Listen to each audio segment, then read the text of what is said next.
नमस्कार, मैं संजय बघेल और आप देख रहे हैं राष्ट्रवाणी का विशेष कार्यक्रम चर्चा। और आज चर्चा के इस विशेष कार्यक्रम में हम पहुंचे हैं बालाघाट, जहां पर आज हमारे मेहमान रहेंगे राजेश पाठक जी। राजेश पाठक जी, बहुत बहुत स्वागत है आपका। धन्यवाद संजय बाबू। आपकी एक छवि है समाज सेवी को लेकर, तो यह प्रेरणा आपको कहाँ से मिली? नहीं, ये प्रेरणा न कहिए, ये मेरा मतलब रुचि रही बचपन से ही। बचपन से ही मैं ऐसे कार्यों में लगा रहता था, चाहे खेलकूद के कार्य हों, सामाजिक कार्य हों, सांस्कृतिक कार्य हों, साहित्यिक कार्य हों। मैं 80 के दशक में जब ये इलेक्ट्रॉनिक मीडिया नहीं हुआ करती थी, उस समय आपका जो जॉब है, जिस क्षेत्र में आप हो इस समय, उस समय मैं कुसुम प्रकाशन से एक पत्रिका निकलती थी, अपराध साहित्य की सच्ची कहानियाँ। उसका 80 से 87 के दशक में मैं रिपोर्टर रहा, इलाहाबाद से छपती थी। तो ये सांस्कृतिक, साहित्यिक, सामाजिक क्षेत्र में मैं शुरू से जुड़ा रहा, बचपन से जो जुड़ा रहा, स्कूल के समय से भी, कॉलेज के समय से भी, खेलकूद के क्षेत्र में भी रहा। तो करीब करीब मुझे 89 में मैं यहाँ आया बालाघाट। जन्मभूमि मेरी जरूर उत्तर प्रदेश रही, लेकिन अब मेरी 36 वर्षों से कर्मभूमि बालाघाट, वाराणसी, पूरा जिला मेरा है। यहीं की मिट्टी में एक तरह से मेरा अंतिम समय भी यहीं बीतने वाला है। तो जहाँ जिसको दाना पानी जहाँ से मिलता है, वही उसकी सारी भूमि वही हो जाती है। तो मेरा भी क्षेत्र बालाघाट ही है, और ये समाज सेवा और ये क्षेत्र जो है मेरा शुरू से है, शुरुआत से है। वर्तमान में आप राजनीति में काफ़ी सक्रिय दिख रहे हैं, तो ये राजनीति में किस प्रकार से आपका भी जो रुझान दिख रहा है, तो क्या इसे आने वाले चुनाव में दावेदारी को लेकर देखा जा सकता है? नहीं, मैं चूंकि सामाजिक व्यक्ति हूँ, समाज सेवा के क्षेत्र में भी रहता हूँ, खेलकूद की गतिविधियों में भी पिछले 25 वर्ष से मैं जिला कबड्डी संघ का अध्यक्ष हूँ। वर्तमान में अभी प्रदेश कबड्डी संघ का भी उपाध्यक्ष हूँ। मैंने यहाँ कम से कम 7 बार राज्य स्तरीय सीनियर महिला कबड्डी प्रतियोगिताएं भी पूरे स्टेट की कराई। बालाघाट की धरती में हमें कराने का सौभाग्य मिला। एक बार हमने वाराणसी में भी कराई। ऑल इंडिया हॉकी प्रतियोगिता मुझे 5 बार नेहरू स्पोर्टिंग क्लब के अध्यक्ष के रूप में वो आयोजन करने का अवसर प्राप्त हुआ। हमारे यहाँ हॉकी के बहुत खिलाड़ी भी हैं और दर्शक भी बहुत अच्छे हैं। वो आयोजन ऑल इंडिया हॉकी इंडिया में उस समय वो दूसरे नंबर का आयोजन था। पहले नंबर में लखनऊ और दूसरे नंबर में बालाघाट थी। तो ये सब आयोजन हम करते रहे। निश्चित रूप से समाज के लोगों से जुड़ा होगा, लोगों से लगाव होगा, तो उसके पीछे कोई राजनीतिक इच्छा शक्ति नहीं है। मैंने चुनाव भी लड़ा 2008 में, लेकिन उस समय बहुजन समाज पार्टी से चुनाव लड़ा। मुझे बालाघाट विधानसभा क्षेत्र के लोगों का बहुत प्यार मिला, स्नेह मिला, और न उसके पहले न उसके बाद उतने वोट कभी भी बालाघाट विधानसभा में किसी को नहीं मिले, जितने अच्छी खासी तादाद में उस समय मुझे लोगों का समर्थन और प्यार मिला। उसके बाद मेरी राजनीति से डायरेक्ट एक्टिव रह के राजनीति करने की इच्छा नहीं रही कभी, लेकिन मैं बाकी सोशल एक्टिविटी जो इन सब चीज़ों में जुड़ा रहा। 2012 में हमारे प्रदेश के यशस्वी मुख्यमंत्री सम्मानीय शिवराज चौहान जी, उन्होंने मुझे भारतीय जनता पार्टी ज्वाइन कराई। तब से मैं भारतीय जनता पार्टी का एक साधारण कार्यकर्ता के रूप में, जो भी दायित्व जिला संगठन देता है, हमारा प्रदेश संगठन देता है, हमारे केंद्रीय नेतृत्व देता है, एक अनुशासित कार्यकर्ता के रूप में हम काम करते रहते हैं। तो अभी लगभग मतलब कि 2 महीने बाद विधानसभा चुनाव हैं, तो प्रदेश में भाजपा की स्थिति को आप कैसे देखते हैं? मुझको लगता है कि जो इस समय देश की स्थिति है, प्रदेश की स्थिति है, तो देश और दुनिया के नेता आदरणीय नरेंद्र मोदी जी, उनको हम खाली हिंदुस्तान में या भारत में नहीं इस समय बांध सकते। आज जितने भी सर्वे आ रहे हैं, आप देख रहे हो कि तमाम दुनिया के दूसरे देशों की जो सर्वे एजेंसियां हैं, उनमें सर्वाधिक लोकप्रिय नेता विश्व के इस समय नरेंद्र मोदी जी हैं। तो उन्होंने जो जनहितकारी कार्य किए हैं, गरीब कल्याण की योजनाएं बनाई हैं, चाहे वो प्रधानमंत्री आवास योजना हो, चाहे लोगों को 5 लाख रुपए के दवाई वाली जो फ्री कार्ड बनाए लोगों के, इस तरह के आपने देखा होगा कि एक अभूतपूर्व बात थी जब कोरोना जैसी महामारी, जिसके बारे में हमने कभी इतिहास में भी, हजारों साल के इतिहास में भी नहीं पढ़ा, कि बिना किसी कर्फ्यू के पूरा देश, पूरा प्रदेश, हमारा बालाघाट जिला और पूरा विश्व बंद हो जाए। ऐसी बीमारी के समय 80 करोड़ से 100 करोड़ लोगों को निःशुल्क भोजन उपलब्ध कराना और उनकी सारी व्यवस्थाएं करना, ये इतनी बड़ी योजना थी। आपने देखा होगा कि उन्होंने जो उनकी सोच रहती है, उनकी सोच थी कि सबके बैंक खाते होने चाहिए, खास करके मिडिल वर्ग और हमारे दलित समुदाय के लोग या ओबीसी समुदाय के लोग, या जो जिनके खाते बैंक में आसानी से नहीं खुल पाती, उसको भी उन्होंने एक अभियान के रूप में चलाया। और आप देख रहे हैं कि आज करोड़ों लोगों के बैंक खाते सबके खुल गए। उसका कारण ये हुआ, उसका लाभ ये हुआ कि जो बिचौलिया बीच में योजनाओं में कटौती कर पाते थे, आज 100% पैसा सरकार की योजनाओं को लोगों के खाते में पहुंच, सरकार का जो मतलब कि योजना है उसका सीधा लाभ आम लोगों को मिल रहा है। और वही कारण है कि आप देख रहे हो 2014, 2019 और 18 साल से यहाँ बीजेपी की सरकार मध्य प्रदेश में चल रही है। और आगे मोदी जी के बारे में अभी जितने सर्वे आ रहे हैं, तो कहीं से कोई किंतु परंतु नहीं है। मोदी जी का जो नाम है और उनका काम है, वो पूरे देश में, पूरे विश्व में बोल रहा है। कांग्रेस कह रही है कि मध्य प्रदेश में भाजपा डरी हुई है, इसी कारण से उन्होंने अपने केंद्र के मंत्रियों को और सांसदों को मध्य प्रदेश में उतारा है। इसे कैसे देखते हैं?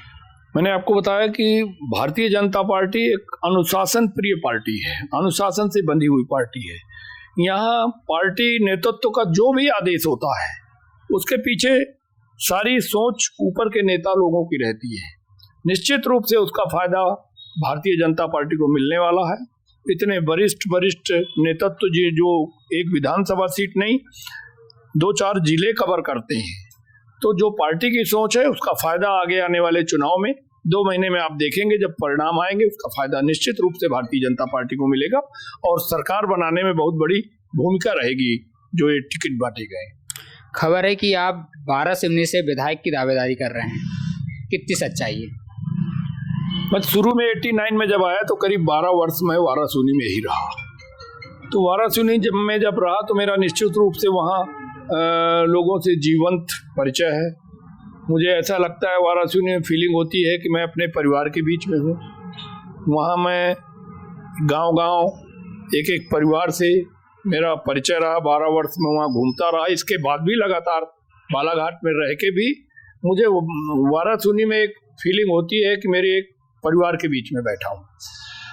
तो वहाँ कार्यक्रमों में आना जाना, वहाँ खेलकूद की प्रतियोगिताएं भी कराना, लोगों से मिलने जुलने, सुख दुख में शामिल होना, और वैसे तो मैं पूरे जिले में ये करता रहता हूँ, लेकिन वारासिवनी से विशेष लगाव रहता है। इसलिए लोग ऐसा सोचने लगते हैं, कभी कभी कयास लगाते हैं कि इसका कोई राजनीतिक उद्देश्य होगा।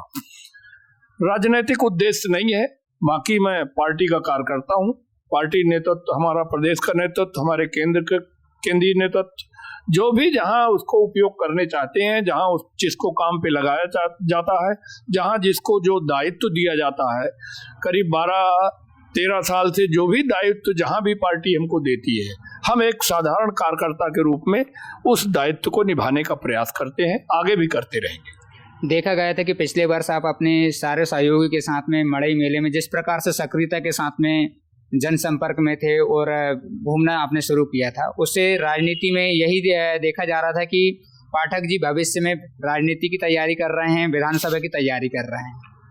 नहीं, ये लोग, मैंने बताया कि लोग कयास लगा लेते हैं। हम पिछले 35 साल से ये कार्यक्रमों में आ रहे हैं, जा रहे हैं। हो सकता है कि पिछले साल कुछ ज़्यादा हमने कार्यक्रमों में भाग लिया हो या ज़्यादा से ज़्यादा गाँवों में गए हों, उसके कारण लोग ऐसा सोच सकते हैं। लेकिन अपनी सोच तो वही है कि संलग्न रहो, सामाजिक कार्यक्रम हो, सांस्कृतिक कार्यक्रम हो, खेलकूद के कार्यक्रम हो, कहीं भी कोई सुख में दुख में, वही उसका उद्देश्य है। उसके पीछे कोई एकदम से कोई राजनीतिक उद्देश्य नहीं है कि उसमें उसके बदले में हमको कुछ चाहिए। बालाघाट के एक पूर्व सांसद हैं कंकर मुंजारी जी, बार बार आपके ऊपर एक आरोप लगाते हैं कि आपके द्वारा अवैध उत्खनन किया जाता है। इन आरोपों पर क्या कहना चाहेंगे? मेरी आदत नहीं है, मैं चुनाव भी 2008 में लड़ा। मैंने कभी भी अपने किसी भी सामने रहने वाले प्रतिद्वंदियों का किसी का नाम नहीं लिया, किसी के नाम से पर्सनल किसी की बुराई भलाई नहीं की। आपने नाम लिया, लेकिन मैं आपसे ही प्रश्न करता हूं कि मैं पिछले 35 साल से 36 साल से समाज सेवा, खेलकूद की प्रतियोगिताएं, सांस्कृतिक प्रतियोगिताएं, और जो समाज सेवा की बात अगर आती है तो आप देखोगे कि यहाँ खैरी पटाखा कांड हुआ था। शासन की सहायता पहुंचने में थोड़ा टाइम लगता है, लेकिन उस समय सबके घर में 24 घंटे के अंदर पहुंच के जो एक आवश्यकताएं होती हैं, जिसमें बहुत बड़ी कैजुअलिटी हुई थी बड़ी संख्या में, उनके सब परिवारों में पहुंच के सबसे पहले मदद किसने की अगर आप पता लगाओगे तो मैं अपने साथियों के साथ हम लोग गए, उनके घर में उनकी आवश्यकताओं की मदद की। जमुनिया बांध टूटा था 2003-04 में। उस समय हमने करीब करीब 20 दिन हजारों आदमी उस समय उस बांध से प्रभावित हुए बाढ़ से, हम लोग पूरे अपने साथियों के साथ दल बल के साथ लोगों को घर घर भोजन उपलब्ध कराते रहे, खाना खिलाते रहे। आनंद आता है हमको इस सब बातों में। अब आपने ये सारे नेता यहाँ पर पहले से भी लीडरशिप कर रहे हैं। अभी मुझको ऐसा अनुभव होता है कि पिछले 3-4 साल से, 3-4 साल पहले तो नेता तो थे सब, लेकिन कोई कहीं ऐसी बातें नहीं होती थी। व्यवसाय तो पहले भी था, उसके पीछे के कारण आप खुद तलाश करेंगे तो आपको मिल जाएंगे। लेकिन 3-4 लोगों को आप सुनते होंगे, 2-1 नहीं, 2-3 4 लोग जिनको आप देखेंगे, उनका पता करेंगे कि किसी को 20 साल से, किसी को 22 साल से, किसी को 18 साल से हमारे जिले के जनता बहुत ही पहचानती है लोगों को। जनप्रतिनिधि जो वास्तव में चुने हुए जनप्रतिनिधि हैं, जो कंटिन्यू चुने जा रहे हैं, उनमें से एक भी जनप्रतिनिधि हमारे बारे में कोई भी अनर्गल प्रलाप करता हुआ आपको नहीं दिखेगा। और जो 2-3 लोग कर रहे हैं वो 3-4 साल से, इसके पहले वो भी नहीं करते थे। क्यों नहीं करते थे आप खुद ही प्रश्नवाचक चिन्ह करेंगे, उसका उत्तर आपको मिल जाएगा। लोग निहित स्वार्थों की पूर्ति के लिए कुछ भी अनाप शनाप बोलना चालू कर देते हैं, जैसे उनको लगता है कि हमारा जो पर्सनल इंटरेस्ट है वो पूरा नहीं हो रहा। हम यहाँ पर बालाघाट में मध्य प्रदेश नहीं पूरे देश से सस्ती रेत उपलब्ध कराई हमने। यहाँ तमाम कोरोना काल आया, हजारों लोगों को रोजगार उपलब्ध मिला, रोजगार मिला लोगों को। बहुत सारे हमारे ट्रैक्टर वाले भाई हैं जो बेचारे बैंकों से किस्त लेके ट्रैक्टर उठाते हैं, उनके साथ 4-4, 6-6 लोग रोजगार में लगते हैं हर ट्रैक्टर वाले के साथ। उन सारे लोगों को रोजगार मिला, और प्रधानमंत्री आवास हो या कोई सरकार की स्कीमें हो, जो एफर्ट नहीं कर सकते ज्यादा पैसा, उनको अत्यधिक सस्ती, पूरे प्रदेश में नहीं पूरे देश से सस्ती रेत बालाघाट में उपलब्ध हुई। अब लेकिन हमारे श्रीमान जी लोगों को ये पसंद नहीं कि लोगों को सस्ती रेत मिल रही है, लोगों को रोजगार मिल रहा है। उनको यह है कि हमको क्या मिलेगा, हमको क्या मिल रहा है। तो अब ऐसे लोग कोई भी कहेंगे तो मैं बिना नाम लिए उनको जनता की अदालत में छोड़ता हूँ। जनता तो खुद ही समझ रही है।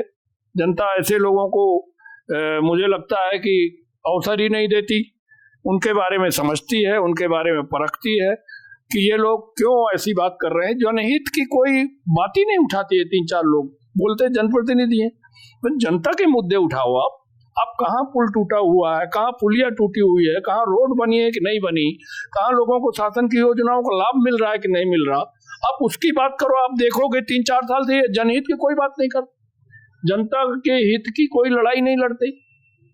तो कोई भी आदमी जब पर्सनल इंटरेस्ट के लिए किसी पे एलिगेशन लगाता है तो पब्लिक है सब जानती है, लोगों को सब समझ में है। काफी लंबे समय से आप बालाघाट में हैं, तो गौरी शंकर जी भी काफी लंबे समय से यहाँ विधायक हैं, मंत्री भी रहे और वर्तमान में फिर मंत्री हैं। उनके कार्यकाल को आप कैसे देखते हैं? उनका कार्यकाल निश्चित रूप से अच्छा रहा है, और अच्छा नहीं होता तो इतने लंबे समय से 7 बार विधायक, 2 बार सांसद और एक तरह से अजय हमेशा से रहे।